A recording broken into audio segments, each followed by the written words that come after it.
Hello, good afternoon, everyone. Welcome to the Python for Data Science Masterclass, organized by DACTECH Solutions here in Nigeria. And we would want to kickstart today's lecture or webinar by looking at Python and looking at its application to data science. And I will first want to explain what Python is. To most people, there's been a lot of rave about Python everywhere. What is Python? Python, to me, I call it a very highly expressive programming language because it's human readable, and the syntax in Python is quite easy to comprehend compared to other static languages you have like C++ or C# or Java, because you don't need to learn a lot about how those other programs work. You have to learn a lot about how those programs work before you can apply them to software engineering or to data science or to any other thing you want to do. But Python gives us that flexibility. It's flexible, it's expressive, it's human readable, the syntax is friendly, and you can quickly get your hands dirty with Python and start building projects. Okay, my name is Adetola Abiodun. I will be taking you on this journey for about 2 hours on Python for data science. I'm the technical lead at DACTECH Solutions here in Nigeria. DACTECH Solutions is a software solution company based in Nigeria, and we offer web development services. We offer utility software services. We build enterprise software. We handle data science projects, and we also organize training and seminar sections for companies and individuals. And our training and development team have come together to develop this particular program for the data science community for free. So I hope you are going to take advantage of this kind gesture from the training and development team, and I think we're going to have fun as time goes by. Feel free to call me Tola. It's fine by me. If you have any questions, just drop it in the chat box and I would be very glad to answer you. Okay, this is the outline for today. We'll be looking at what does a data scientist do, because if we say data science, it means a data scientist is someone that practices data science, as simple as ABC. So why do we have to also learn Python? How do we get to learn Python? How do we start learning Python? What are the useful links and resources to learn Python? And how to use, excuse me please, how to use one of the most important tool in Python known as the Jupyter Notebook. And for today's project, we'll be looking at data cleaning, analysis, and we're going to be generating some beautiful plots and visualizing data in Python using some inbuilt libraries. And I hope we're going to have an exciting time in today's class. Okay, so what does a data scientist do? First, I would want you to see data science from a layman's definition. I love to break complex things down and make it very easy. I don't believe in so much complex documentations and you start getting people confused with very big definitions. But just look at data science from, okay, the scientific study of data. It's just as simple as that. And why are we studying data? We want to extract meaningful information, right, from data that would help us make decisions. Either we want to predict, you know, something from our data, or that would let us make business decisions, organizational decisions, behavioral decisions, depending on your business domain. And data science is interdisciplinary. What I mean by that is it combines a lot of other fields like mathematics, computer science, data analytics, statistics, and all that, depending on your business domain, like I said earlier. But your knowledge of statistics must be very sound, and probability, descriptive statistics, you must be very sound with, you must have a sound analytical knowledge, okay, for you to practice data science. And like I said earlier, the role of a data scientist actually differs, okay, depending on the company you work with. My background, for instance, is in geophysics.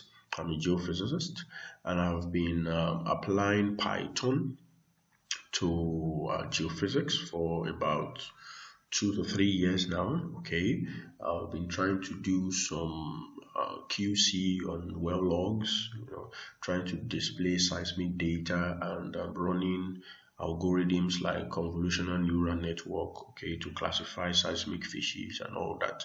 Okay, so that's just one example of applying data science.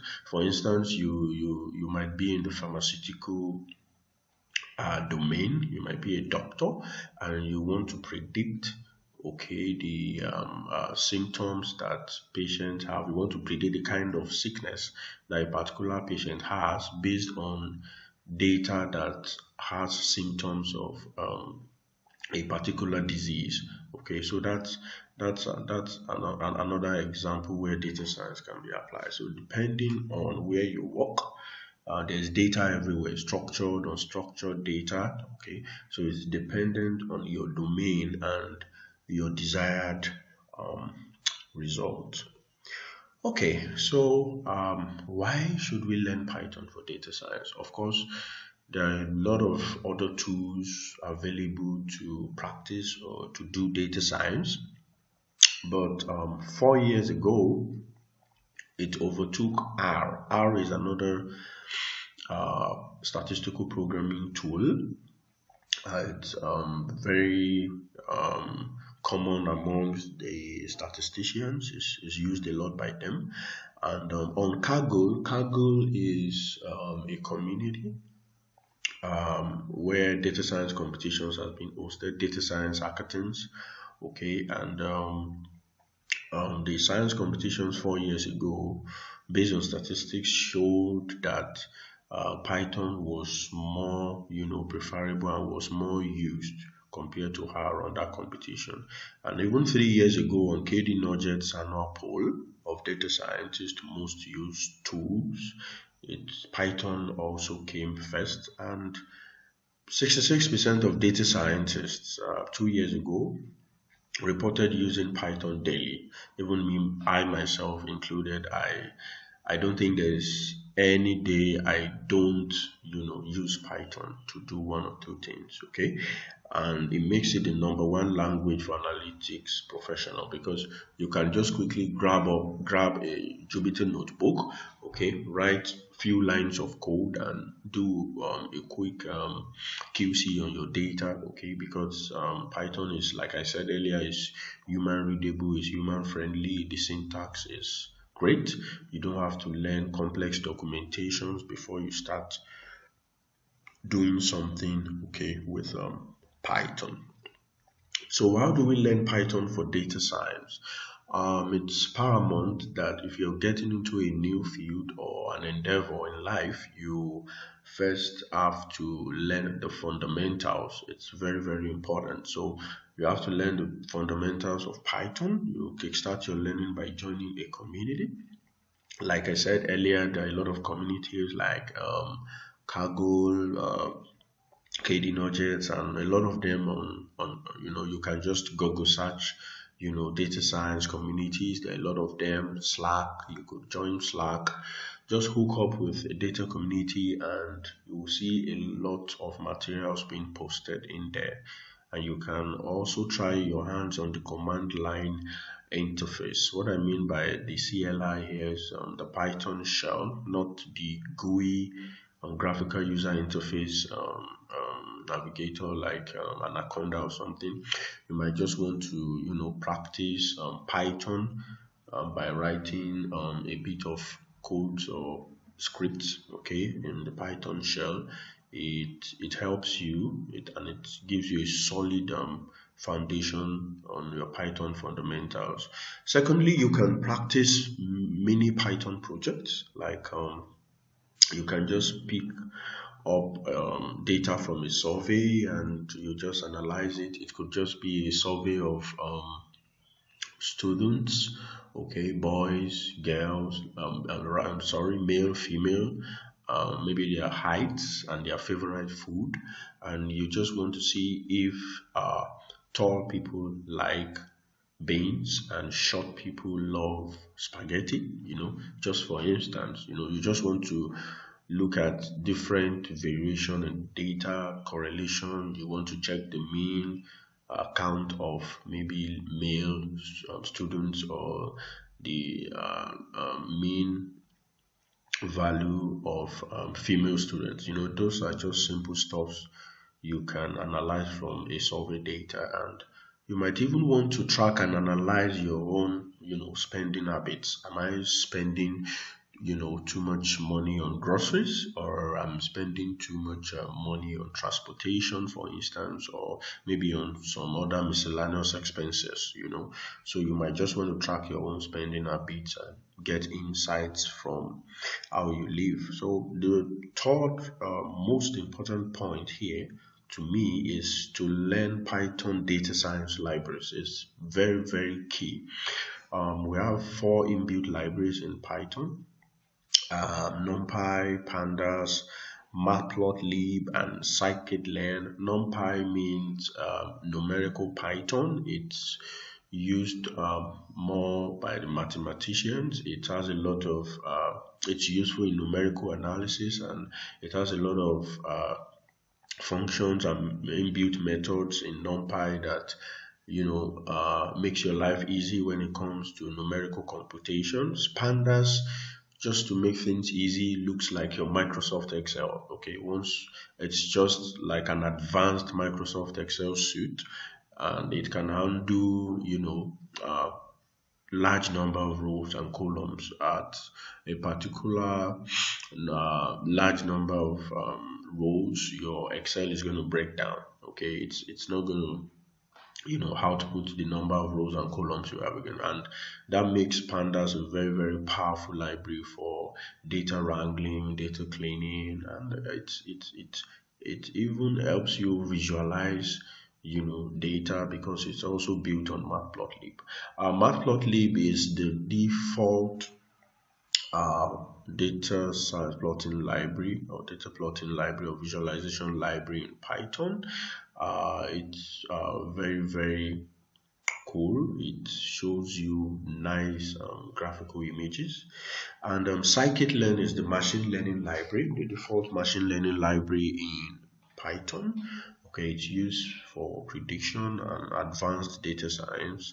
And fourthly, you might want to lay your hands on how to apply advanced data science techniques, such as regression analysis, classification, k-means, clustering models. Okay, k-means unsupervised learning, and classification models such as your supervised learning or logistic regression.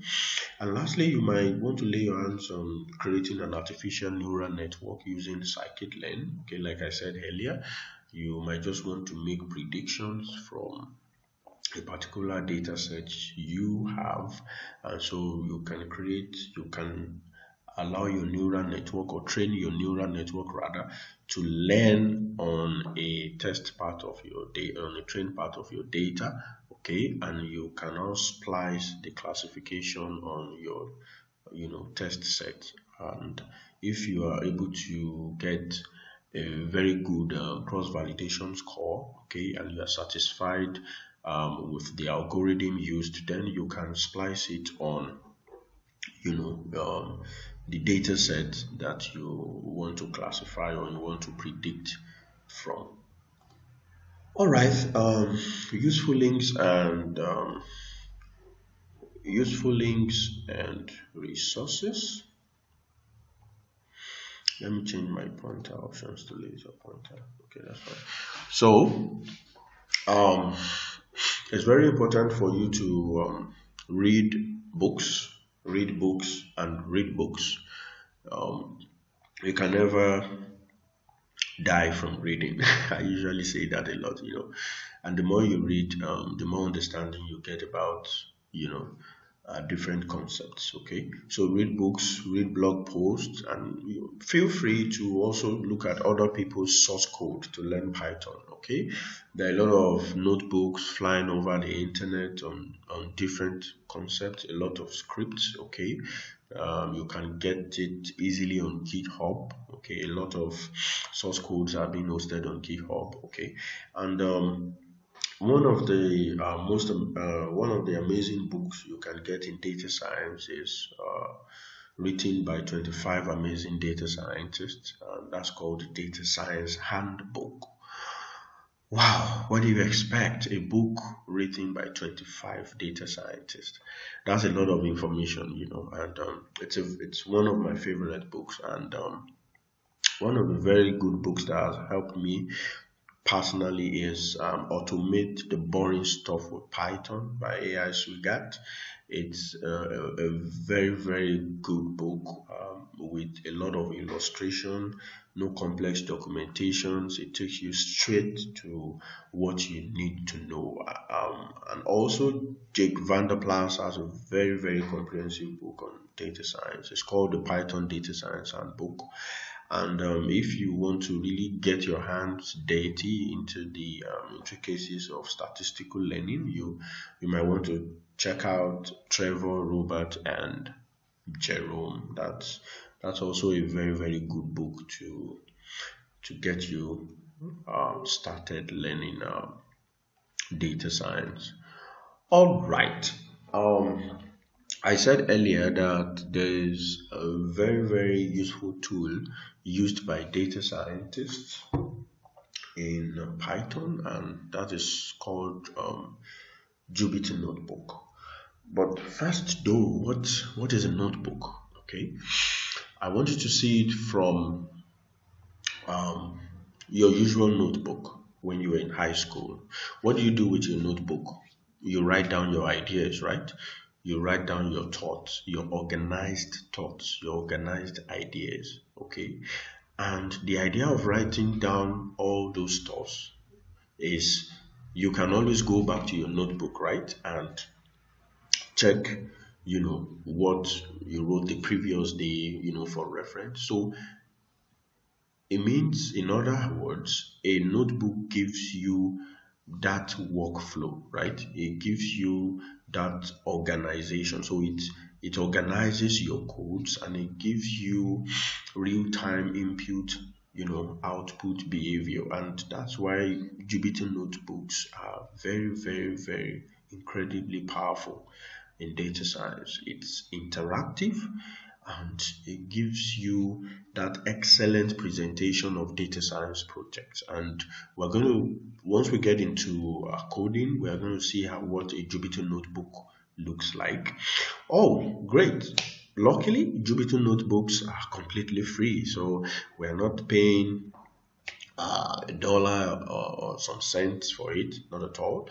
And lastly, we're going to our example analysis for today's webinar is we're going to analyze a Fortune 500 data set.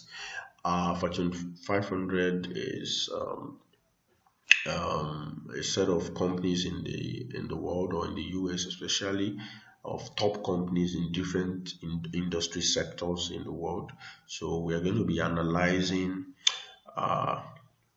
the data set. We're going to do some data cleaning, some visualization, and we're going to ask ourselves some basic, questions and insights we can get from the data set. All right, let's get to business. Okay, so I'm going to go into my Python editor now. Okay, but before I go into my Python editor, I would like to show you the data set we're going to use for today's analysis. That's the Fortune 500 data set. It's actually a CSV file. Okay, it's a CSV file. That's a comma separated value files. Okay, and we have about 5 columns here, but we're going to import this particular data set into Python, and we're going to do a little bit of data analysis on it. All right, these things can be quite funny sometimes. All right, so to get us started, you might want to come to your Windows Start button here, okay, and you search for Anaconda, okay, and click on Anaconda Navigator. Let's just wait for some few seconds for that to boot up. Depending on the speed of your PC or your system, this should take nothing less than 15 seconds to boot up, maximum 10 to 15 seconds. So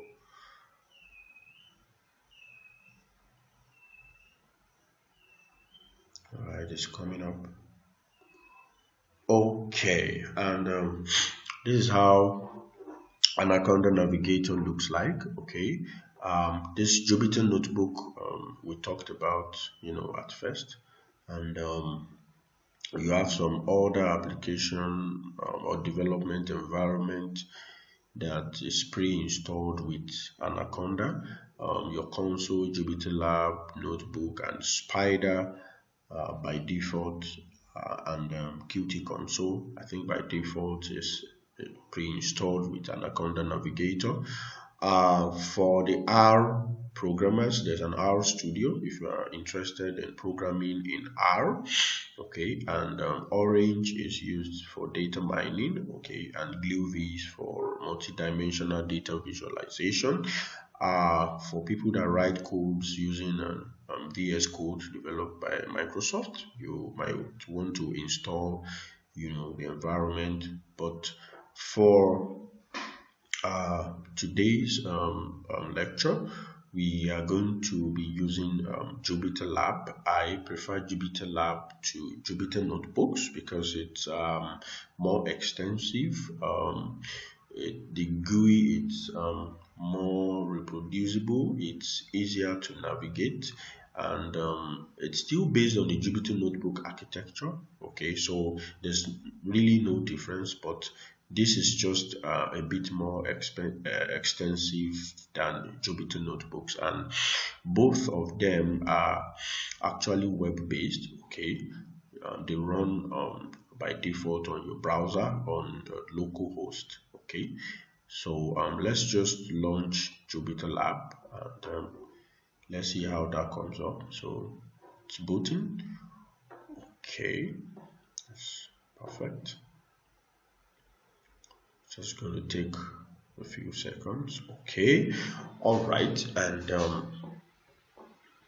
now this is how JupyterLab looks like. The interface of JupyterLab, you have a path to the current directory that you are in. This is the current directory I'm in. Okay, and on this tab, the name of the tab is I'm on a launcher tab because I've not opened any Python 3 or any terminal tab here. Okay, so I would first would like to change my directory here because I have a default directory I've been working on here. Okay, so you might not have this same directory or folder on your system. So I've created all these. I've been working on some exercises for a while now. Okay, so I would simply go into notebooks. Okay, and I will create a new notebook. For you to create a new notebook, you just have to click on under the notebook tab here. You can click on Python 3, or you come to file and new notebook. Okay, but we can just easily click here Python 3, and you will see on this tab here we already have our notebook has been created. And if you hover on this tab, you can quickly have details of your notebook, of the file rather, your notebook. The name of our file is untitled.ipython notebook. That's IPYNB. You can see the path to your file. Okay, and last saved was just 10:52, and the last checkpoint means because Jupyter Notebooks saves automatically. Okay, because sometimes you might be working and you might forget to save your work, so you always have a last checkpoint that is auto saved by Python or by Jupyter Notebook for you. So the first thing we're going to do is to rename our notebooks, and we can do that by just right clicking on this tab and say rename notebook. So let's just call this notebook Python for data science. Okay, and I'll click on rename, and you can see that my notebook has been renamed to Python for data science.ipython notebooks. Okay, and let's just quickly check the menu bar up here. Okay, to if you click on file, okay, like I said, you might just want to create a new console app or a notebook or a terminal. Okay, and you might want to close a tab, close and shut down notebook. You might want to reload your notebook from a disk. Sorry for the background noise. There's a lot of construction going on around here, so sorry for the background noise and the distraction. You might want to export your notebook as PDF file, a Markdown file, or HTML file for the web developers. And if we come to the edit tab, it's just all about working on the interface and manipulating input and output. You might want to cut your cells, copy cells, paste cells. You might want to clear your output. You might want to undo or redo a cell operation. Okay, and under the view tab, if we click on show left bar, the left bar disappears. You can easily just still do Control B and Control B. Okay, and you might want to remove the status bar. You might also want to show line numbers. Okay, and here in your editors you are going to have line numbers. It's always good to I prefer using line numbers too, so that once you the Python interpreter throws you an error, because it's going to tell you the line in which you have that particular error, so it's easy for you to go back to that line and trace the error. So it's advisable for you to always have line numbers in your editor. So on the run tab, you have run selected cells. You might want to run cells, selected cells, and insert a new cell below. Okay, you might want to run that particular cell and don't advance. Don't advance means you don't want to go to the next cell, stay on the current cell, right? And on the kernel, you might want to interrupt your kernel. That's the engine room of your Jupyter notebooks, that is the connection with the Python kernel itself. Okay, if you shut down your kernel, your code won't run. Okay, and Under tabs, you might want to activate various tabs you've opened before, maybe the next tab or previous tab. If I have a lot of tabs open here, okay, we might just want to, click on the next tab by just uh, clicking on activate next tab. Another settings has to do with the general settings you have in your Jupyter notebooks.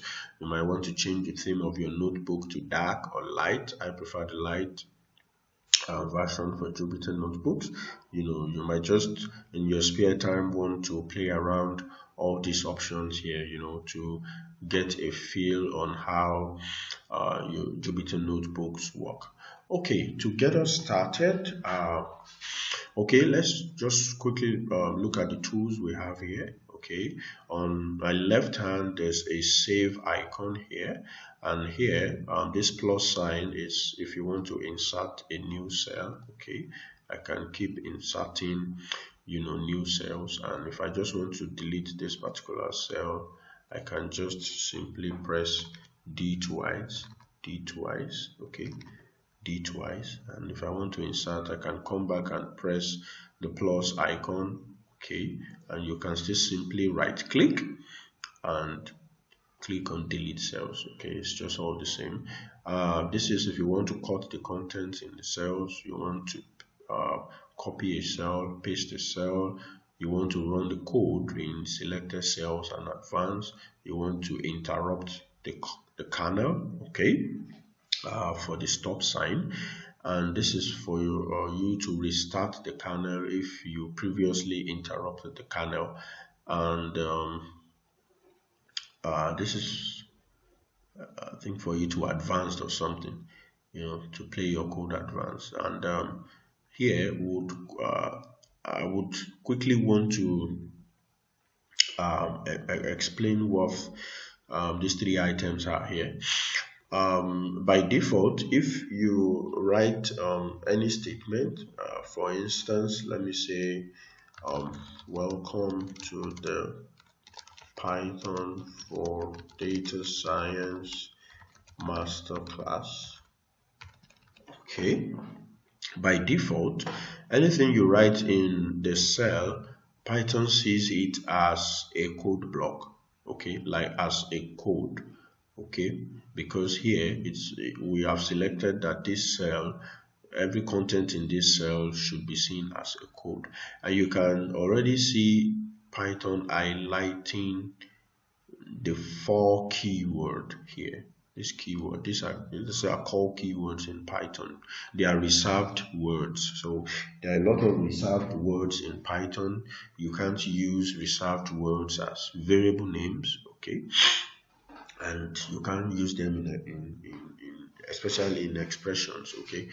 So they are reserved words. You can't use them especially as variables or variable names, okay? So but if I change this particular code block into a markdown file, you can see this keyword for, it's no more highlighted in green.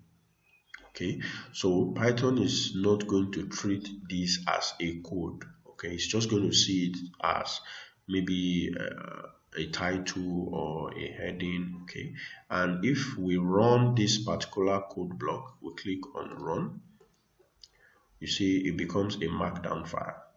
Okay, and you see that by default it jumps to the next cell, right? By default it jumps to the next cell, and the next cell by default is a code block. Okay, it's code. Okay, what if we want to I double clicked here, okay, just to go back to this cell. What if we like to make this a header, right, like an H1 header? It's simple. We'll just put 2 hash signs in front of our text with space. You see the text is highlighted in blue. Now it becomes, the color of our text becomes blue. Okay, and alternatively, instead of coming to click on run here, we can just do shift enter on your keyboard. Okay, and this, you see the text is now boom, bigger than the test we have earlier. Okay, and to start up today's analysis, I would quickly want to lay some foundation on data structures in Python. This is just a 2 hours class, so we're not going to go in depth into data structures in Python fully, but I just want to lay a foundation because I'm going to be using a lot of these concepts in the whole coding class today. So the first thing I would want you to understand are the data types, rather the data types in Python. First, this is known as a comment in Python. If you just want to write some random text, just put an hash before your statement. Okay, so the Python interpreter is not going to run this as a code, it's just going to bypass it. Okay, all right. The first we're going to look at are called strings. Okay, and this is how you write strings in Python. Okay, a string can be, let's name a variable, let's say my name. And to write strings in Python, you have to come with quotes. Okay, you have to wrap them in quotes. Okay, so I can say my name is Tola. Okay, so my name is Tola is a string. Okay, and the value of this string is passed into the variable my name, my underscore name. As simple. Okay, so these are known as strings in Python. So another quick data type is integer, or known as int.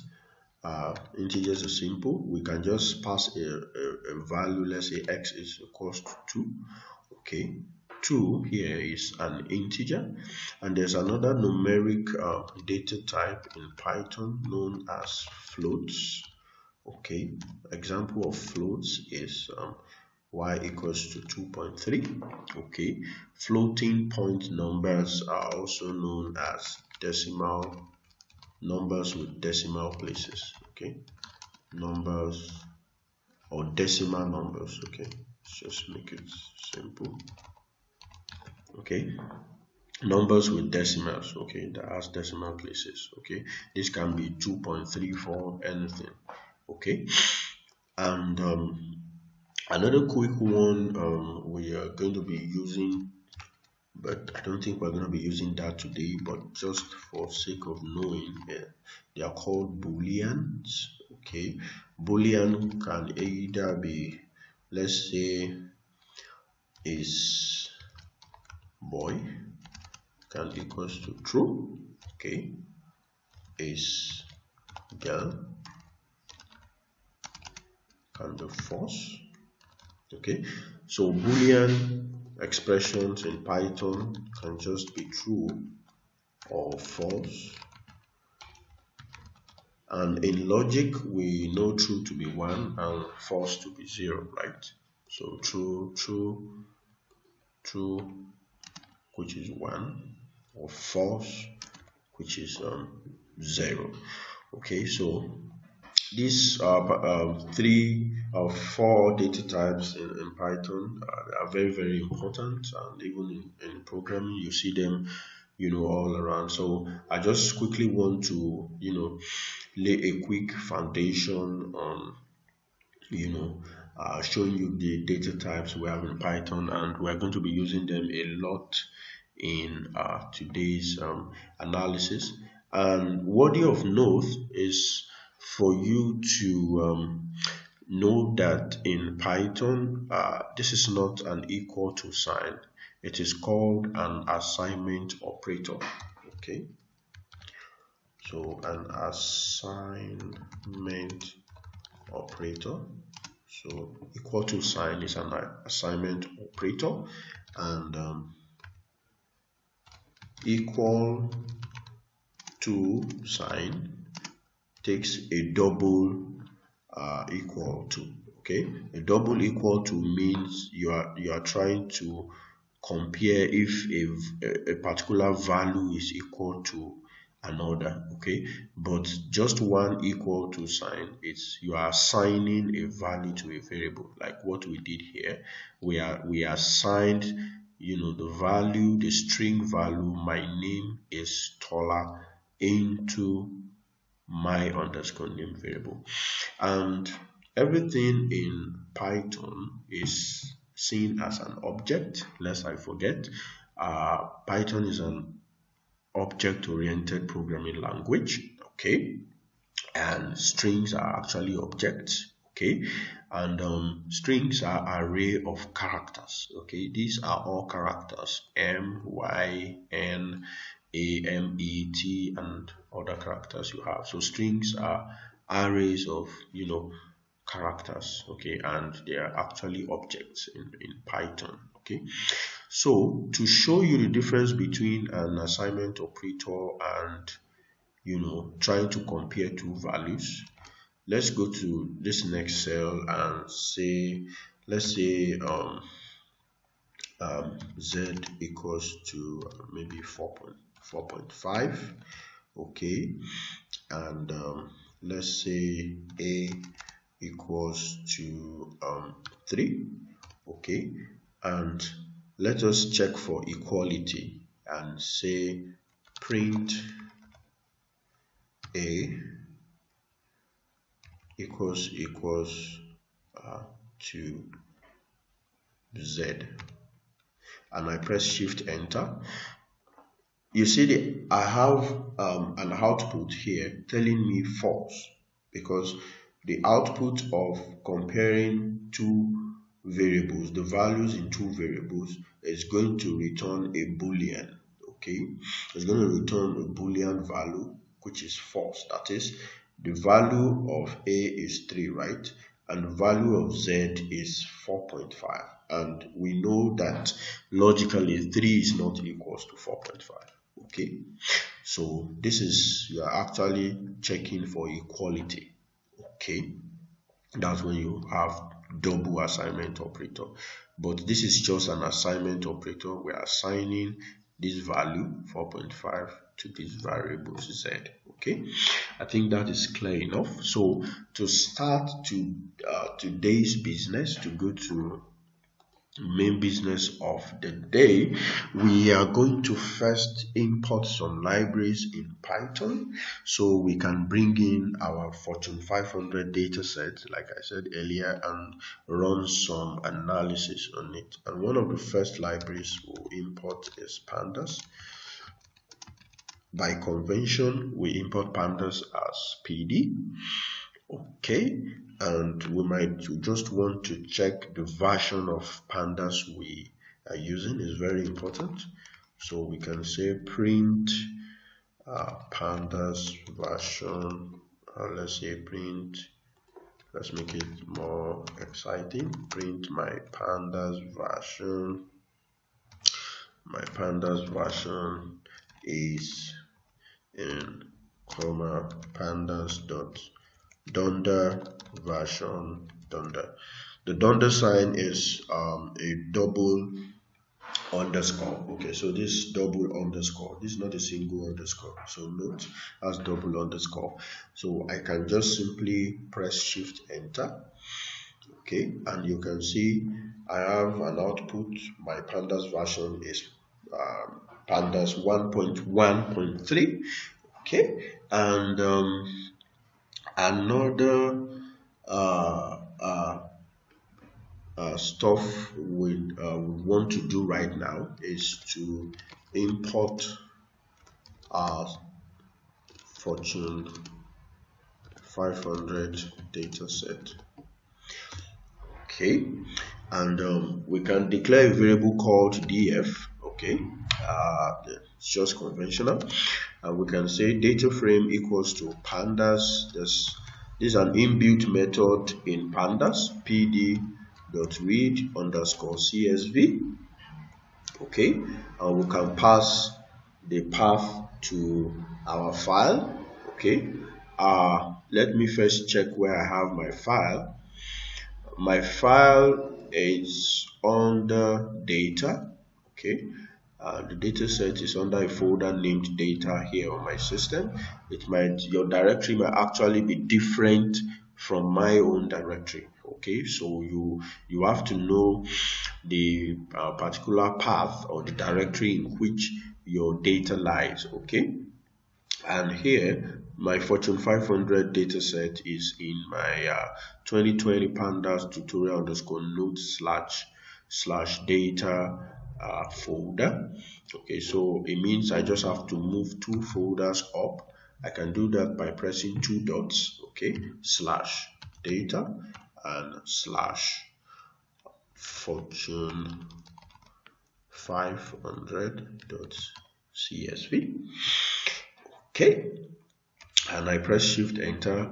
There was no error. It means I've successfully import my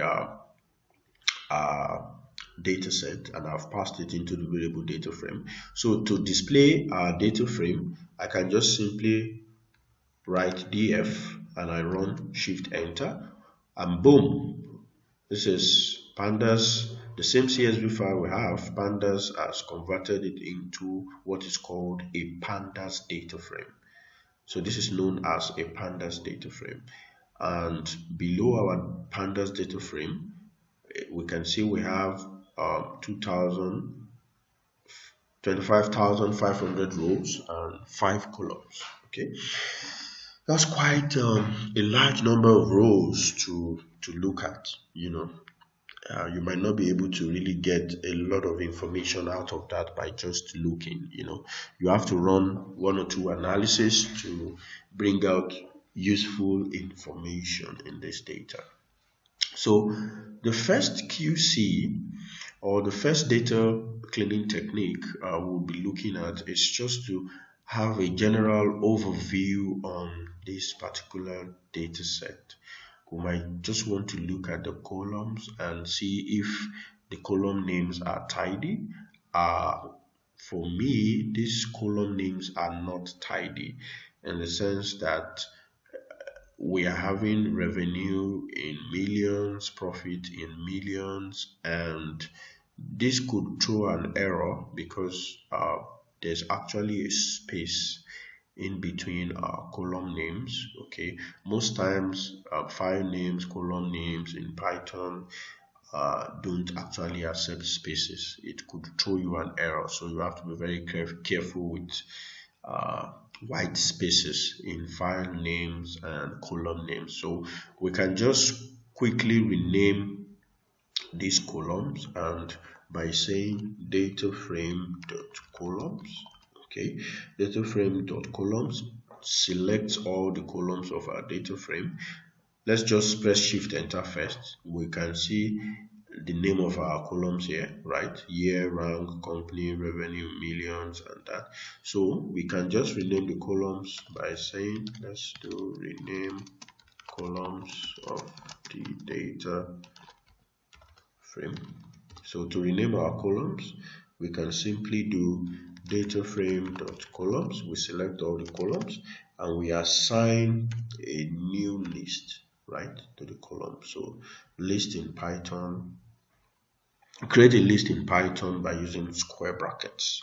Okay, so here comma rank, my bad,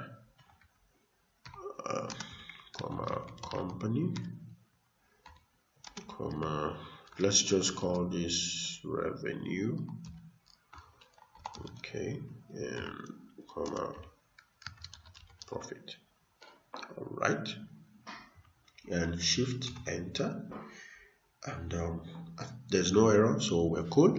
And we can just quickly check our data frame, maybe the columns, and boom, the columns have been renamed properly to revenue and profit compared to what we have here earlier.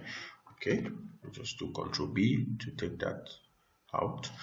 Okay, so what if we just want to check the first 5 rows of our data set, because you can see our data set is actually very long, and you just don't want your notebook to get filled so fast that you now have to scroll and scroll and scroll, hundreds of lines of codes. Okay, so let's just say we want to display the first 5 rows of the data set. There's an inbuilt method in Python called dataframe.add. Okay, so if we do dataframe.add and we do shift enter, that returns the first 5 rows of our data set. You might be curious, why do we have index starting from 0? Indexing in Python starts from 0. Okay, it doesn't start from 1. So 0 is seen as 1, just in that order. So we have 5 rows here. And what if we like, someone would say, oh fine, we can display the head. What about the bottom 5 rows, right? So we can display the last 5 rows of the data set. You will guess, if we have head, we must have a tail, right? So dataframe.tail is going to return the last 5 rows of our data set. Okay, and you can see the last 5 rows of our data set according to the index numbers are just this, and that.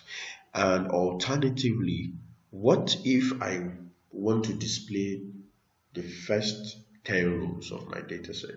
Maybe I don't need 5, maybe I just need 2, right? Or maybe I just need 4.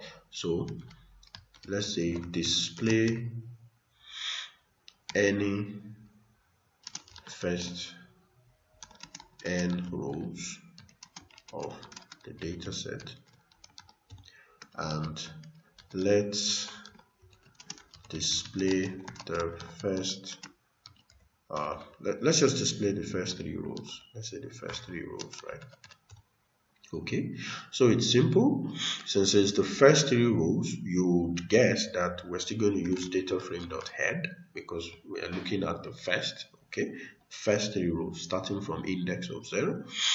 Okay, and you open your brackets. I will teach you, I want to quickly show you a quick trick to check out documentation for built-in methods in Python. You make sure your cursor is blinking and it's in between the brackets here, so you can simply press Shift Tab, okay, Shift plus Tab key on your keyboard, and boom, you have the documentation for a particular method. Okay, you can see it returns the first n rows, and this function returns the first n rows for the object based on position. Okay, so you would have guessed that if we want to display the first 3 rows of this data set, we just have to pass the parameter 3 right into this bracket, and we can do Shift Enter to run, and boom, we have our 3 rows being displayed, right? So let's say you want to display the first 4 rows, just change this value to 4 and Shift Enter, and boom, you have the first 4 rows of your data set being displayed. Okay, another very important concept in data import is sometimes you have a particular data set that has large number of columns, right? And possibly you just don't need some columns. Maybe you just don't want to run some analysis on some particular columns in your data frame, or in your data rather. So there's an inbuilt method in Python that can do that. Okay, and let's just say we want to import data import data using specific columns. Okay, so let's create another variable called dataframe.new. Okay, and say pandas, that is pd.read pd.read underscore CSV, and it's still the same CSV file. We want to bring in data slash, I think, for Fortune 500, my bad, Fortune 500.csv. Okay, then comma. There's actually a parameter that the pd.read underscore CSV method takes. Is called use columns. Okay, that is use columns. So let's say we just want to import the year, rank, and company columns only. Okay, so we can pass a list and say year, rank, and company. Okay, and if we come to this next line, you come to each next line by pressing enter. Okay, so data frame underscore new, and I do shift enter. You can see, and boom, I have just only the year, rank, and company columns being imported from my data set. Even though in my data set I have 5 columns, now I have just 3 columns. So that's a very, very useful tool in data import. Okay, another quick data wrangling concept I will quickly want to show you is an inbuilt method in Python that is used for descriptive statistics.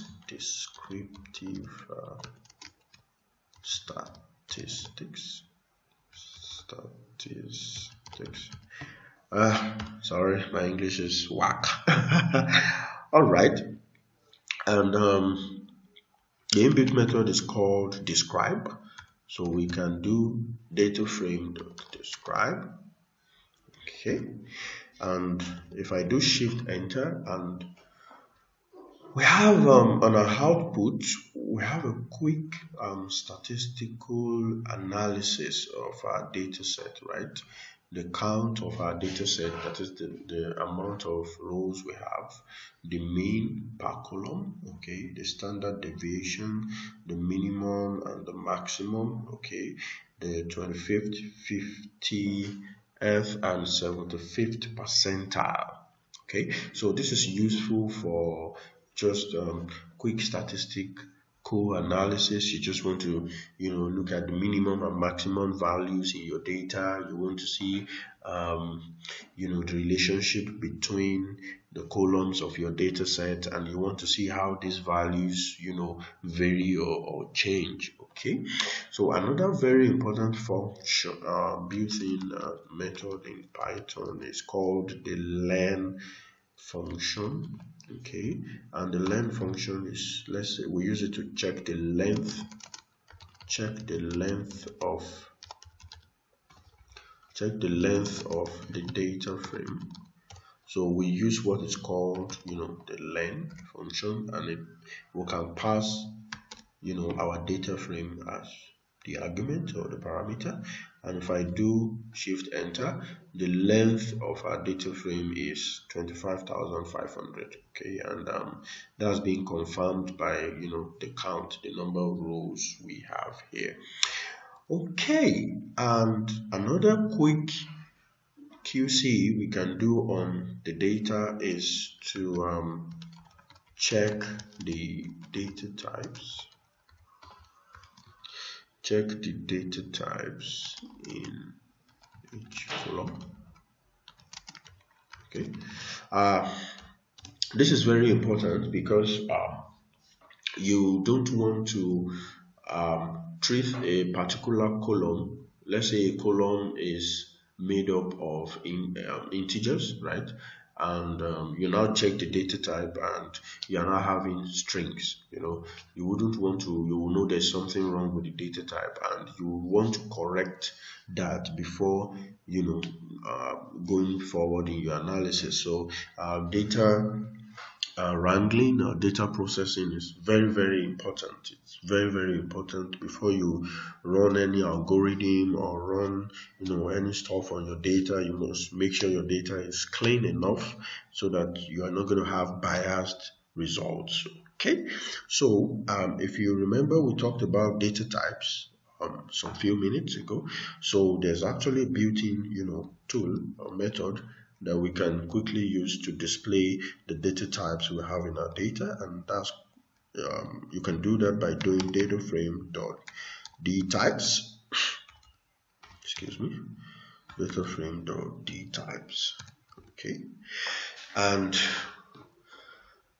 on the year column, data type is integer 64. There's integer 8, but that doesn't don't bother yourself about that.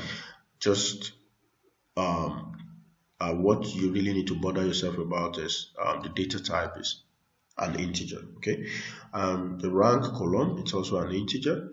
Company, it's an object. Okay, because like I said earlier, strings are object in Python, and you can say the company, they're made up of string values. Okay, and the revenue column is, let's check, they're actually floats. Okay, revenue are floats. And profit, wow, profit is seen as an object. There's a problem, because our profit column should actually either be an integer or float, because we have numbers here, right?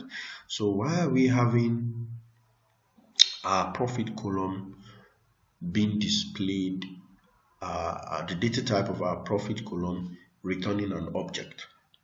So it means there are some values, right, in our profit column that are strings.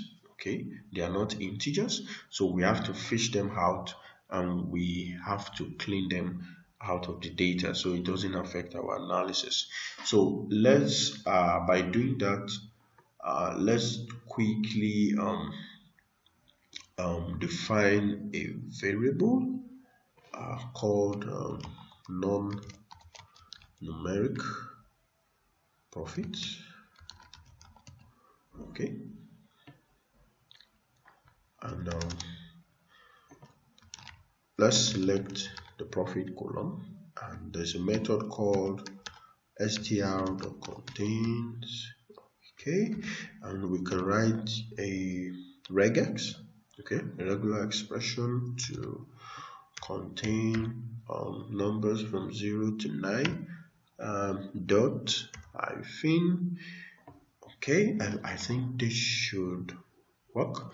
And there's a method called dataframe.log, dataframe.location, and we can look for the location of this non-numeric profits in our data frame.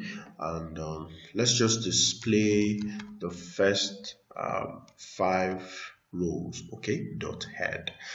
Okay, this is known as method chaining in Python. Okay, method chaining is a method, and I've changed it. The output of this method is, changed to the dot head method using the dot operator. Okay, so use the dot operator to chain methods in Python. So if we do shift enter, oh, our guess was right. We have some particular values in our profit column as strings.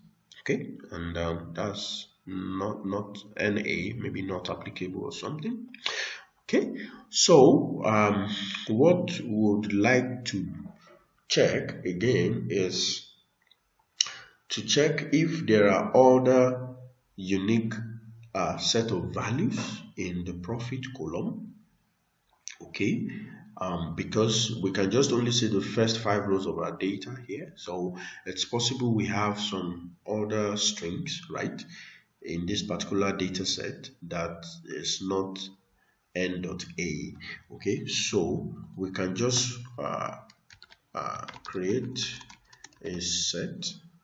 Okay, create a unique set, okay, of values. Okay, so by doing that, you use the set keyword, okay, in Python to create a set, and we can now pass, the data frame dot profit, and we splice into the non-numeric, non-numeric profits. Okay, and we'll do shift enter. Oh, boom. Luckily for us, it returns a dictionary. Okay, in Python, this is a dictionary. Okay, our dictionaries the notation of dictionaries in Python is using curly braces. Okay, and dictionaries are also objects in Python. Okay, so that's worthy of note. And luckily for us, our data set has just only one unique set of value, and that's n.a. So we have less number of strings to bother with.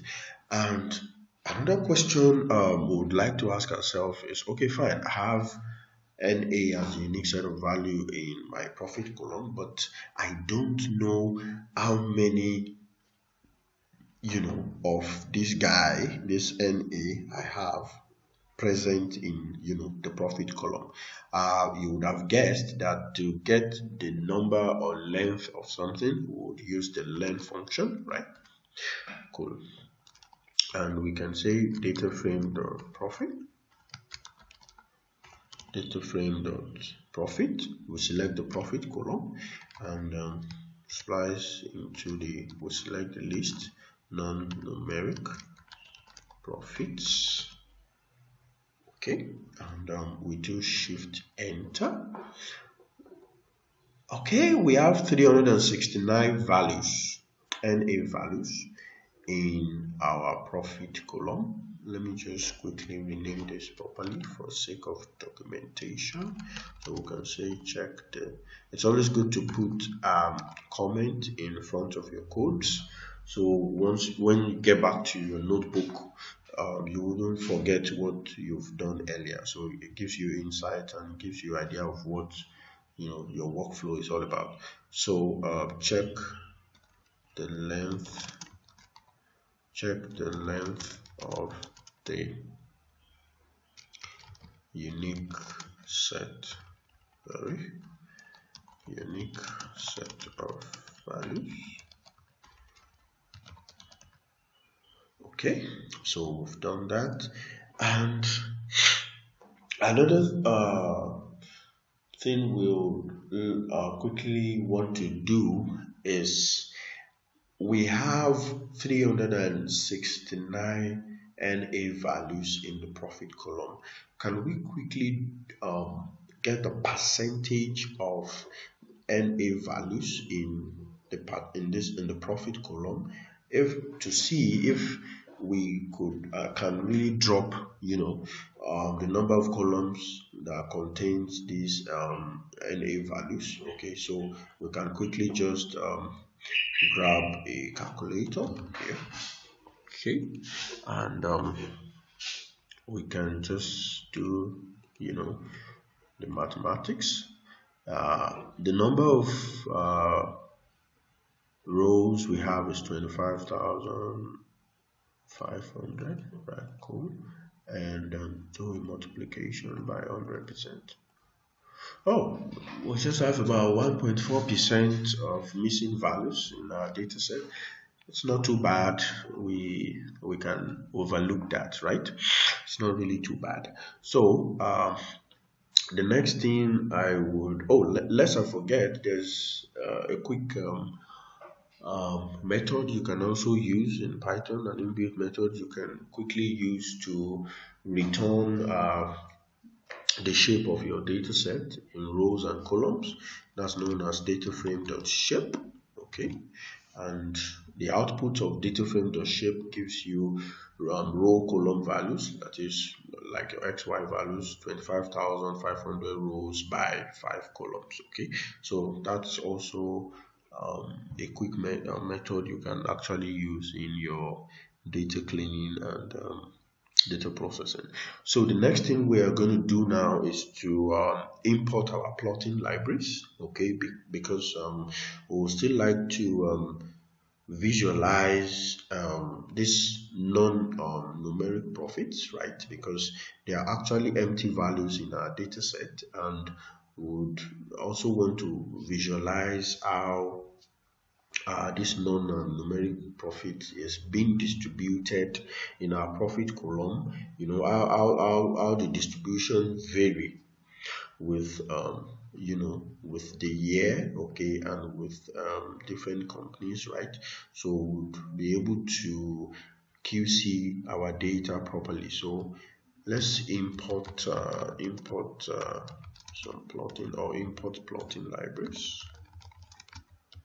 Okay, the first library we import back then was pandas, so now we're going to import Matplotlib. But first, there's a keyword called Matplotlib inline. Okay, this is going to ensure that our plots are generated, very nice in our Jupyter notebook. Okay, and we can now import matplotlib.pyplot as plt. Okay, and another beautiful library I love to use is cborn. Okay, import cborn as sns, and we can now do sns dot set.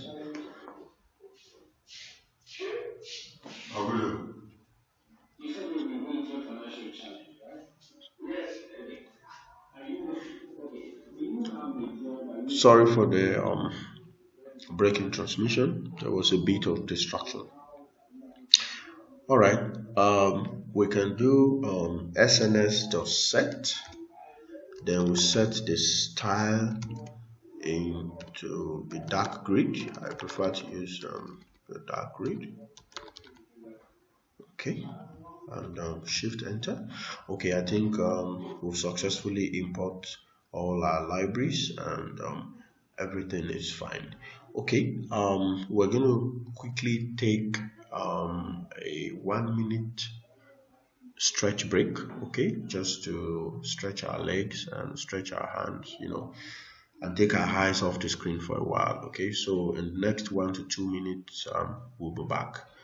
Thank you very much.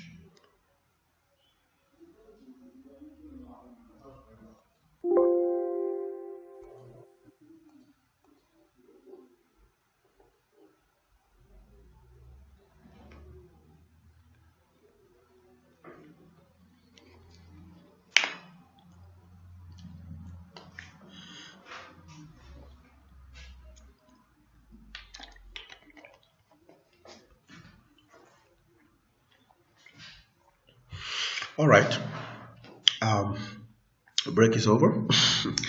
All right, so we successfully import our plotting libraries, and we import matplotlib.pyplot as plt. We try to import cborn. Cborn is a plotting library in Python. It gives us very beautiful plots, okay, and it's very extensive.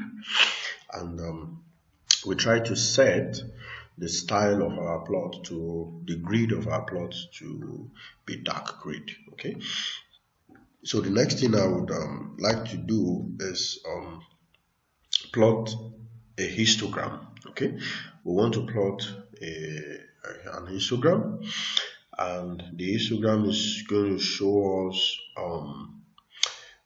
the number or the frequency of the non-numeric profits we have in data. So we can just create a variable called bin sizes. Okay, and we'll split our bins.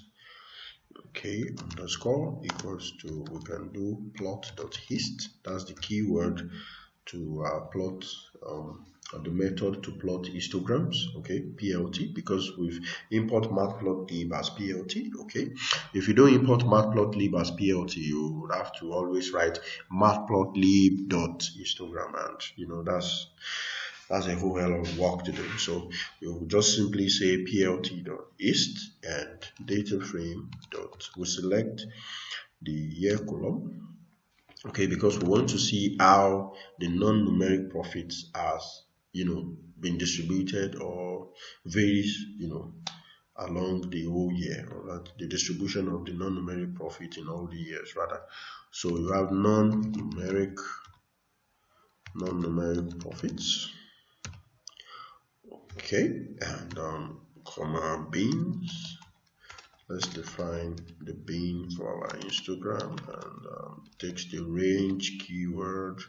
The range of years should be from 1955 to 2006.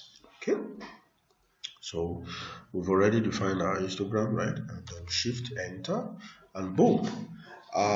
From this histogram we can quickly visualize that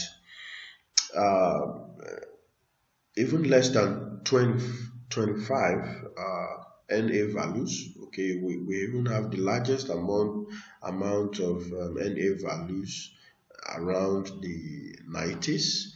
It's not even up to 25. So and we can see that in almost from 1955 to 2006 the number reduced, and it has been fairly stable, not except in 1990s where you just have a lot of NA values. So that shouldn't really give us a lot of headache or a lot of fears about, since we've also calculated that we just have about 1% of missing values in our data set. So we can just move on to convert this non-numeric profits, right, to numeric values, because they are actually objects. The data type is seen as an object and it's supposed to be a floating type, right? Floating type number.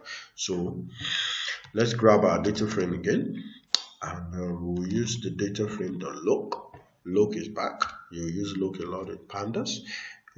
Data frame .location, and we can select, create a list that is non-numeric, that is non-numeric profits. Okay, and let's select the profit column.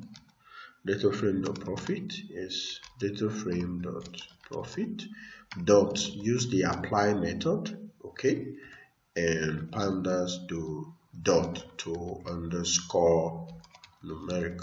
Okay, so what PD or pandas to underscore numeric does is to convert the string object into its appropriate data type. Okay, so to check, we can now simply check the data type in the profit column, or check the data types, or let's say check the updated data type in the data frame, right? So if you can remember how to check data types, it's simple. Just say data frame .d types, right? And boom, our profit column has been updated to be floating type, right? Float. So it's no more an object. So we've corrected that particular error, right? So we can now go ahead to still QC our data by checking the columns of our data. Okay, data frame .columns, and it returns a list, right? It returns a list, and we can see that our columns are correctly named, right? And it returns the data type as an object. All right, so let's quickly let's go deeper into some visualization. Okay, let's from our data set, let's see if we can plot the average profit, by year, to see how, profit has changed historically. Let's grab our data frame again, because I'm writing a lot of codes. Oh, sorry. It's going to return. All right. So data frame.head. Okay, this is our data frame, and we would like to see if we could plot the average profit. Okay, let's see how the profit has changed over the years from 1955 to 2006. So the first thing we would like to do is, let me just put a comment. Okay, plot the average. Plot the average. I need to go for an English class now. Plot the average profit by year to see how profit has changed historically. Okay, so let's define a variable called group by year and data frame dot look. Okay, select all rows, then comma, then we'll pass a list of the columns we need or want to use, and we need the year column, we need the revenue column, right, and we need the profit column, and there's a method called group by, and we are grouping by the year. Okay, so what this particular block of code or expression is going to do is, we're actually passing this into this variable called group underscore by underscore year. Data frame.look uses it takes positional, sorry, that's a mistake there. Takes positional arguments, and these are the positional arguments. Okay, so data frame.location, this selects all the rows you have in the data set, okay, followed by a comma, and we'll pass the list that check all the rows and the columns. These are the desired columns. We don't need the company, we don't need the rank, and we want to group them by the year. Okay, so what this code is going to do is, for instance, it goes to 1955, okay, and group the revenue and profit for that particular year, okay, and just bring them all together. Okay, and to check that, we can simply say group underscore by year, and it's going to return something interesting. You see, it creates a pandas.call.groupby.generic.data frame group by object. Okay, so it means you can now perform statistical analysis because you've grouped your data by the year, and it returns an object. Okay, so another thing we would now want to do is, let's create a variable called average, avg, okay, and call the group by year variable, okay, and dot mean returns the mean value, right, dot mean, sorry, okay, and let's create another variable called x, okay, and let's pass the index of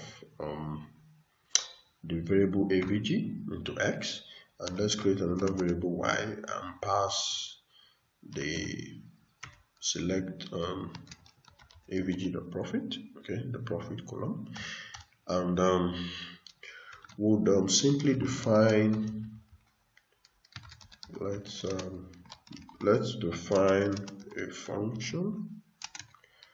Let's define a function to plot the average. Let's define a function to plot the average profit per year. Okay, functions are very, very powerful in Python because for those of you that don't know what a function is, functions are reusable block of codes. Okay, and functions reduces redundancy in our codes, reduces the time we need to write codes. Okay, so if you write a particular function, you can always call that function anytime you need it, and it makes your life easier. It makes your programming structured, right? Okay, so that you don't have to repeat yourself. There's a core concept in programming called the dry method, that is, do not repeat yourself, don't repeat yourself, right?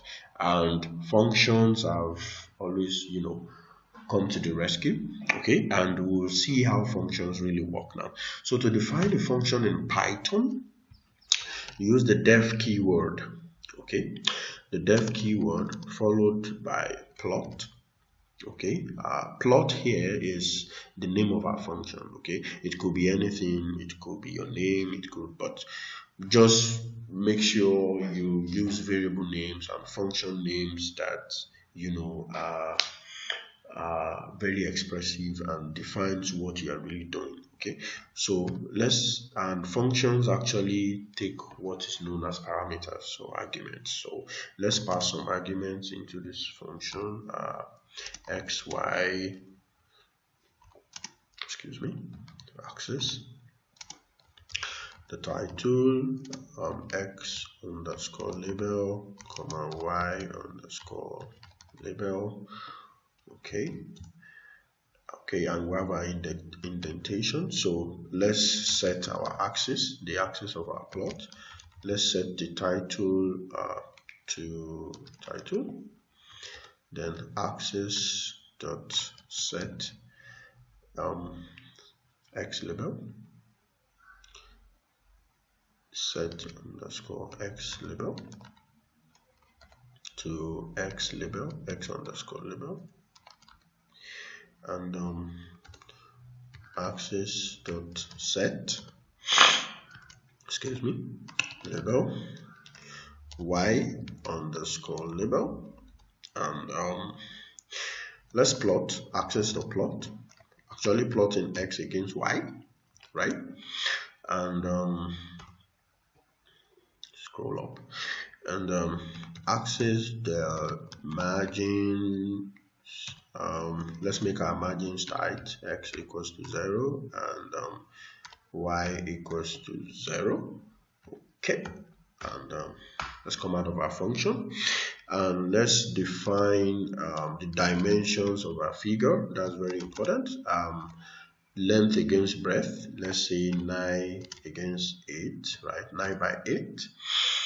And figure comma axis equals to plot. The plot from our Matplotlib, if you remember, plot dot subplots, and figure size. Plot dot subplot takes a parameter called figure size, and we can pass it into the variable figure underscore dimensions. Okay, cool. So let's call the plot. To call a function, just write the function name. This is the name of our function, plot. Okay, and we can now pass the parameters we want to plot into our function. So we want to plot x. We'll plot y1. We'll plot our axis, right? And the title, the next parameter in our function here is title. So the title of our plot, let's say increase in mean profit. Okay, from increase in mean profit from 1995 to 2006 or 2005 rather, and comma, the next thing is our x label. Okay, on our x-axis it should be year, and on our y-axis should be profit, right? Profit in millions. All right, and I think everything should be fine. Let's hit shift enter, and boom, Here we have our plot. Okay, so on our plot we can see the title of our plot, increase in mean profit from 1995 to 2005, and on the x-axis we have the year, and on the y-axis the profit, and we have this beautiful plot, being displayed. Remember, SNS.set equals to dark grid. Okay, you can see the grid here is dark. Okay, if we didn't set it, our grid would be white, or if you set it to light, this grid will not be dark. Okay, and you can see from this plot that from 1955 till around 1990, the profits were increasing steadily, right? Has been increasing steadily, rather. Just a bit of drop, in the mid 1980s, but we have noticeably a very sharp drop, okay, in the mid 90s. And if you are conversant with politics and economics, you will know there was a big recession, in the mid 90s. Okay, and it's seen by this very sharp drop in profits of the Fortune 500 companies. These are top companies in the world. Okay, so it means they didn't really make so much profit, and we could see a very sharp increase, very, very, very, very exponential. It's an exponential increase, in profits, running close to almost 1,000 million or $1 billion dollars, like that, in the mid 90s. And this could have been possible because of the increase in the usage of the internet. The internet started in 1995. Okay, and you might want to Google something called the .com bubble. Let me see. There's something called oh, I don't have an internet here. Oh, too bad. Okay. You might just want to check out .com bubble.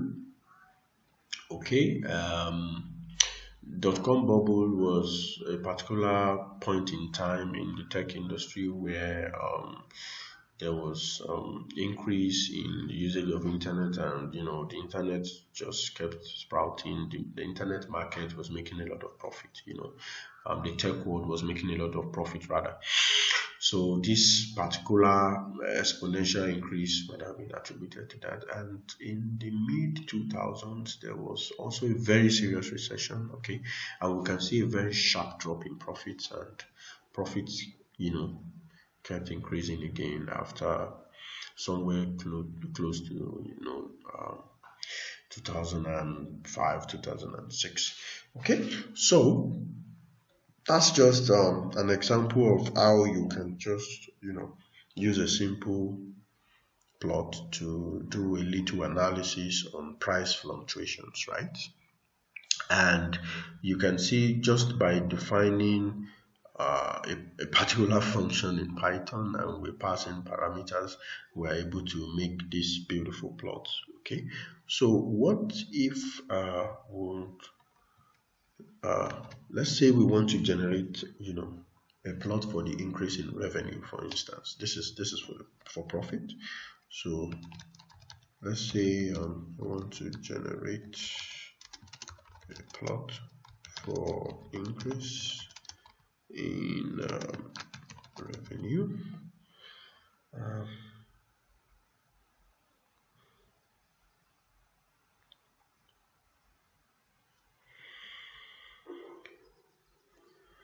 I think my internet should be back soon.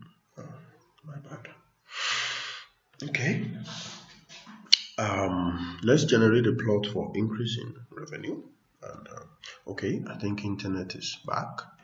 So let's check the .com bubble.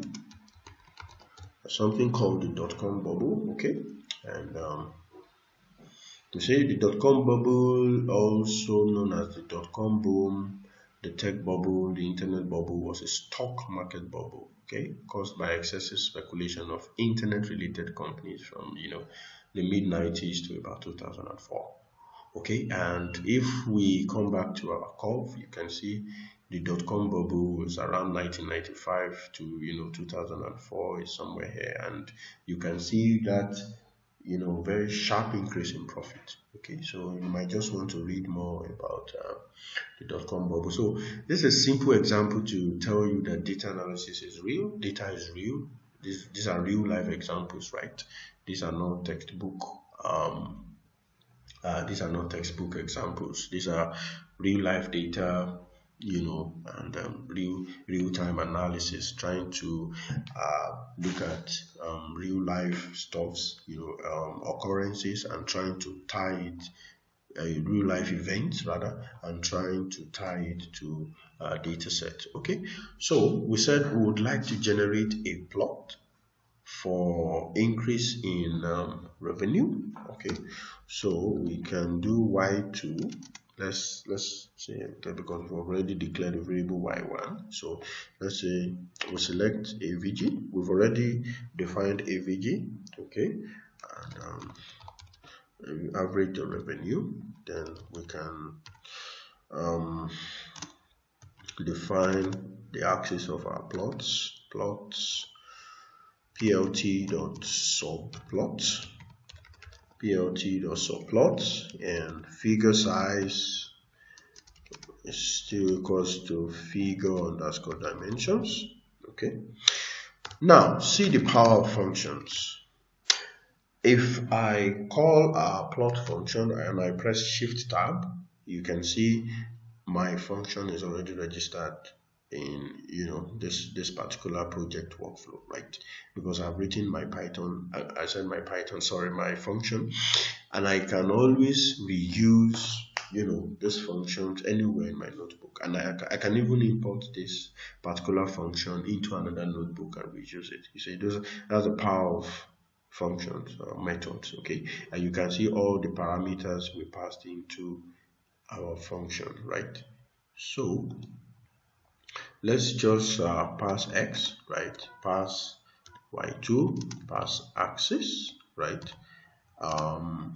The next thing should be title, right? So the title of our plot is increase in mean revenue per year, right? Because we're trying to look at the revenue. X label should be year, and Y label should be revenue, right? Revenue in millions. Cool. Okay, shift enter, let's see, and boom, our plot is here. Okay, we can see that from this plot, from 1955 to about 2005 thereabout, the revenue has been increasing steadily, and even during the dot-com bubble, you can see in 95 the revenue skyrocket. You can see you have that exponential increase in your revenue. So that's to tell you a lot of sales was generated, according to, if you see from our Wikipedia text here, the stock market, you can see there was an increase in revenue in the stock market for most of the Fortune 500 companies, and you can see that exponential growth, at this particular part of the curve.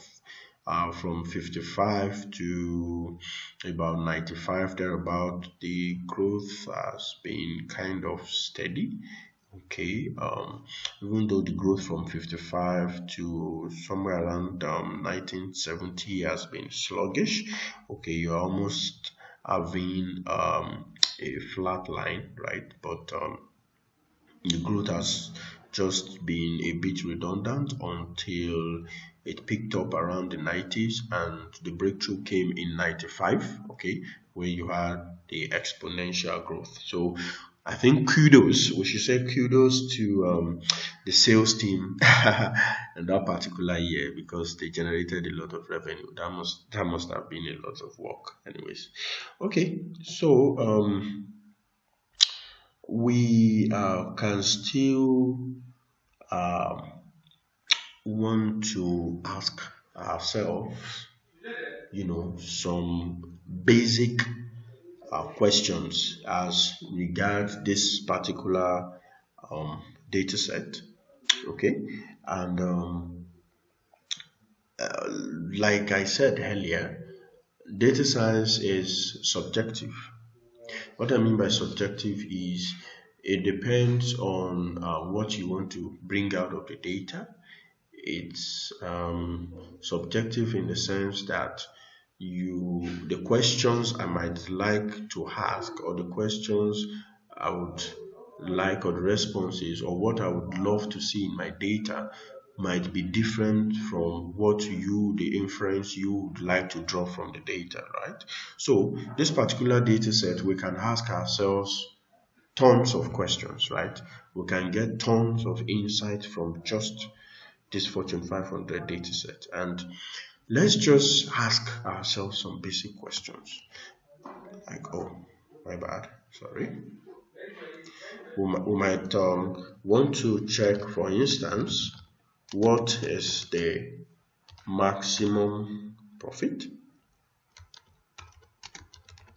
This is simple questions, right? What's the maximum profit? What is the minimum? Oh my bad. Minimum profit, right? Made by these companies. Which company made the highest revenue and profit? Okay, these are just basic questions. What if we want to, let's say, how has the profit and revenue changed historically? These are just data analytics questions that you just want to get insights from the data. So let's tackle these questions one by one. What is the maximum profit? So let's define a variable called max profit. Okay, max profit, and we can select the profit column because that's what we're interested in, right? So data frame.profit, and there's a max method, okay, in Python, and we can also say max underscore rev. Let's just say max underscore revenue. Yes, data frame dot, as you would have guessed, we'll select the revenue column, right? The revenue column dot max, because we are still looking for the maximum. Okay, so let's just change this to what's the maximum profit and revenue, right? And what's the minimum profit and minimum revenue. Cool. All right, so data frame dot that. So we might just want to print our output and make it more human readable and say the max profit is, okay, comma max underscore profit, as you would have guessed, and that will be in millions, right? Okay, these are all string formatters, and comma, and let's insert a new line, \n, okay, and say the max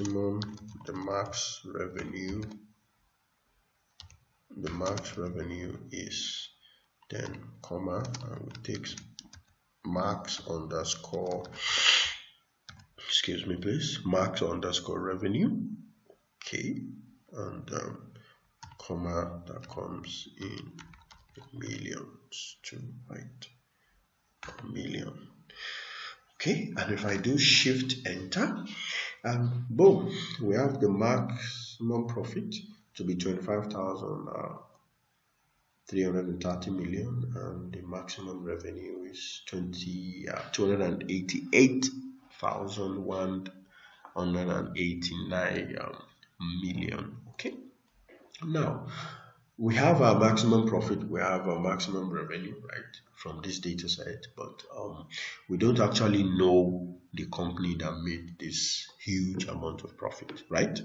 So the question we might want to ask ourselves is, which company made the maximum profit, right?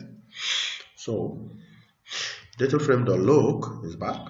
Okay, that's one of my favorites, comes to the rescue. So we splice into we select the data frame.profit column, and you remember that we're trying to compare, and the maximum profit is 25,330. So we just pass that figure there, and we do shift enter, and boom, the company with the maximum profit from the Fortune 500 data set is ExxonMobil.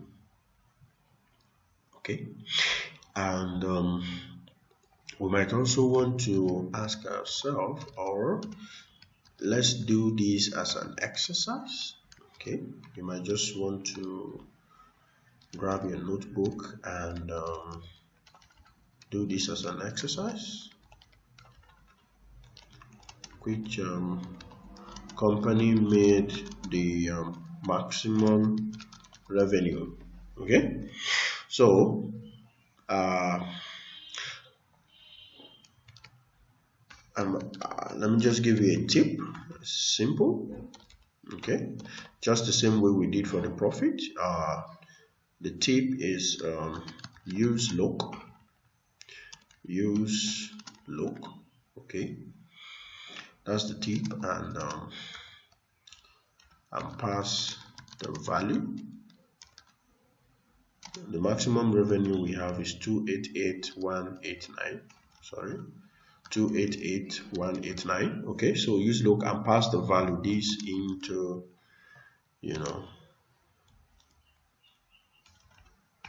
okay, and compare.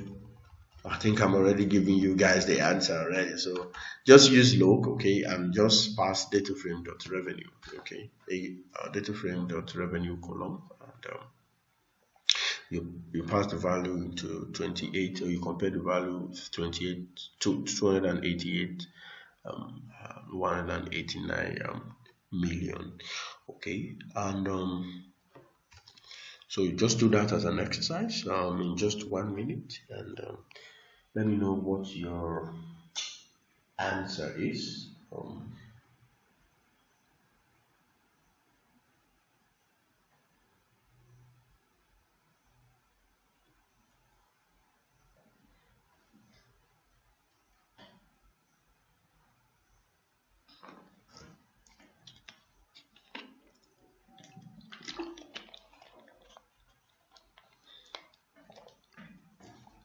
Okay, I guess that shouldn't take you more than 5 seconds. So which company made the maximum revenue? So this is the solution. That will be dataframe.log. So like I said, you look at you select the revenue column, okay, and our revenue is 288,189. okay, and boom, the company is Walmart stores. Okay, so Walmart stores have made the highest revenue. Okay, now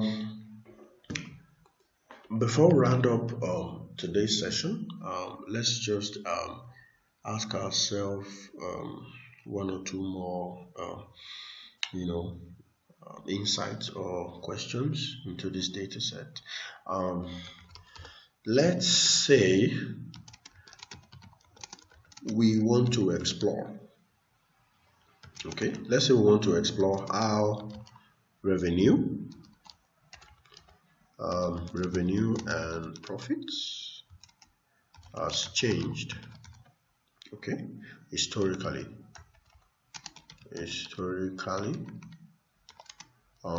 for just one company. Okay, let's say we just want to run an analysis on, let's use ExxonMobil for instance. Okay, and we just want to see, grab ExxonMobil in this data, grab every rows that have ExxonMobil in this data, and run a quick analysis to see how the revenue and profit has changed for just ExxonMobil only, right? So we can say data.exxon. Okay, so and data frame.loc. Okay, location, and as you would have guessed, we'll look into the company column. Okay, company equals to ExxonMobil is a string, so ExxonMobil. Okay, and next we can do data underscore exxon dot shape. Okay, no, dot ed rather. Okay, and oh, we're not returning anything. There must be a problem somewhere. Something is wrong somewhere.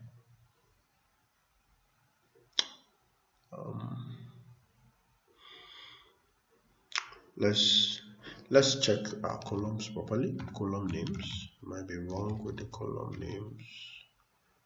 Okay, company. Okay, data frame dot company. Okay, ExxonMobil. Oh, that's where I made a mistake. So it should be capital M. Okay, cool. All right, cool. We have it here. So let me just delete this. Okay, double D. All right, cool.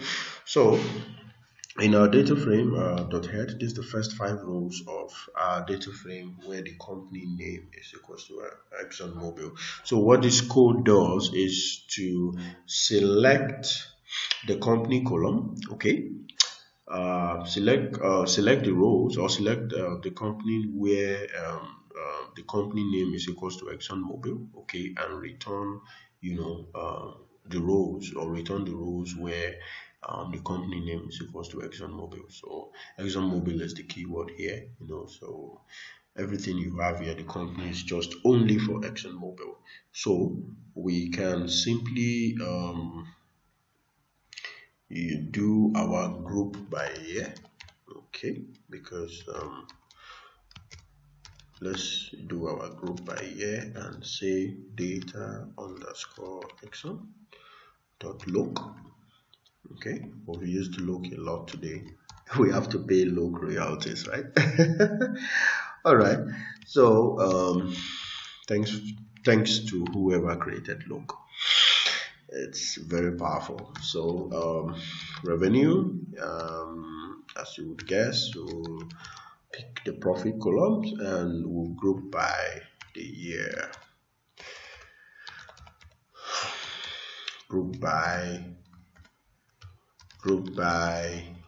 year, my bad. Group by the year. Okay, and let's define AVG again and say group by year, the mean value. Okay, and let's define X as we've written something like this earlier. If you can remember, we wrote something like this earlier rather. So this shouldn't be too strange at the moment. Average the profit, so we could quickly write a function to plot the average profit by year. So what I would just like to do, it's not advisable to copy and paste your codes, but to save time, this same function, I'm just going to copy this. Okay, I'm going to copy this, Ctrl C. Okay, and just bring it down here and paste. Okay, to save some time. Okay, and I don't want the margins to be tight. Okay, and the title of my plot would actually be increase in mean profit. Okay, for because we are looking at just one company, right? For ExxonMobil from 1995 to 2005 and profit in millions. So I think everything is fine. And if I do a shift enter, boom, we have our plot. Not that too bad for ExxonMobil, but you can see there was an exponential increase at the end of the 90s, okay, close to the millennium, year 2000. There was an increase in profit for ExxonMobil, and also mid 2000s there was a sharp drop from the early 2000s, and there was also an increase, okay, from the mid 2000s or early 2000s rather, okay. And if I'm quite correct, the oil price at this because it's an US based oil company, ExxonMobil is a US based oil company, so the oil price around the early 2000s were fairly high, okay, and you could see that the ExxonMobil Corporation made a lot of profit here. The profits were staggering, okay, staggered profits here and there, and it's just fairly the same, just no serious visible changes, and it was quite steady, in 1955 to the mid 70s, okay. But you can see that exponential increase in profits in the year 2000. So this having little interactive plots like this can give you insights into the data. You can just decide to pick. We have different companies here. You can decide to pick for Walmart stores and look at how their profit has changed over the years, right? Okay, and we might also want to, as an exercise, we've displayed or we generated a plot for increase in mean profit for ExxonMobil from 1995 to 2005. So as an exercise, I would like you to generate an exercise. Oh, my bad. Exercise. As an exercise, I want you to generate the increase in mean revenue, okay, for ExxonMobil. So to do this, it's very simple. We already have our function here, okay. So just call on the function.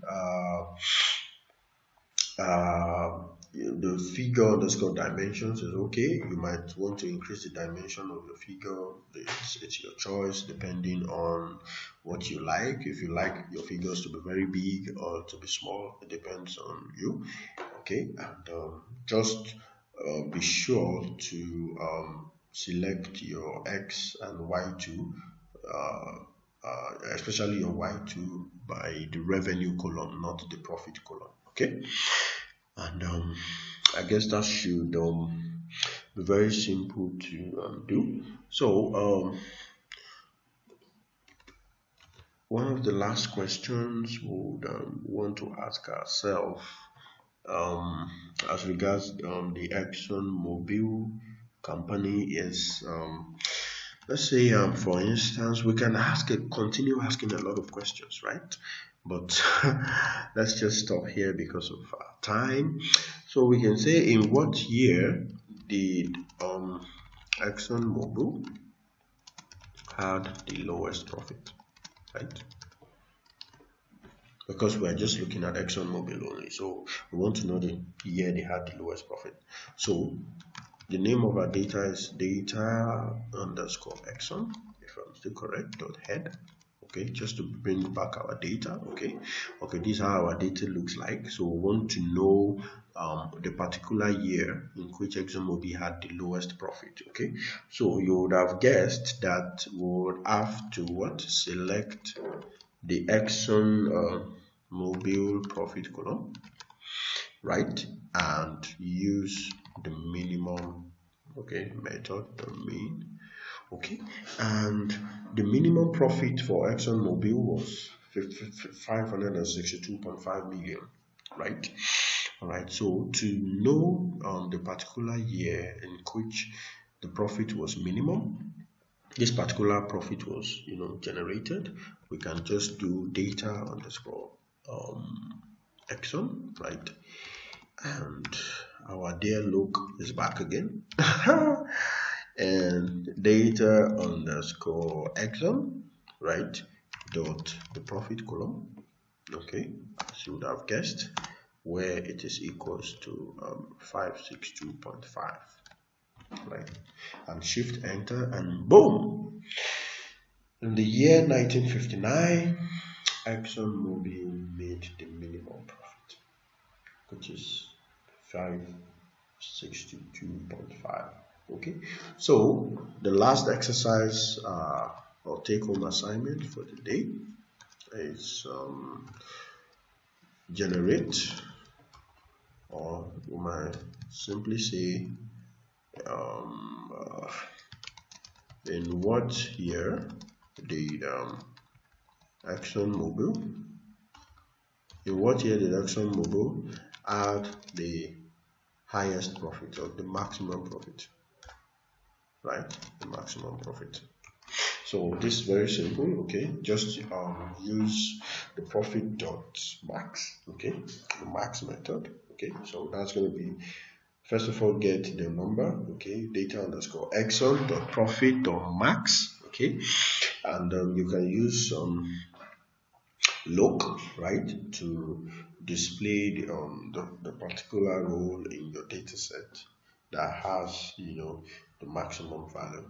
So I would like to stop here for today. Our time is fast spent, and I hope it has been an exciting time with you on this webinar, and I hope you've been able to grab one or two concepts, okay, from understanding data types in Python, and we tried to do a bit of data cleaning, a bit of some processing, okay, and then we tried to generate some beautiful plots, and we also try to ask ourselves, some basic statistical questions and analytics questions to get insights, about how values have changed in our data set, and how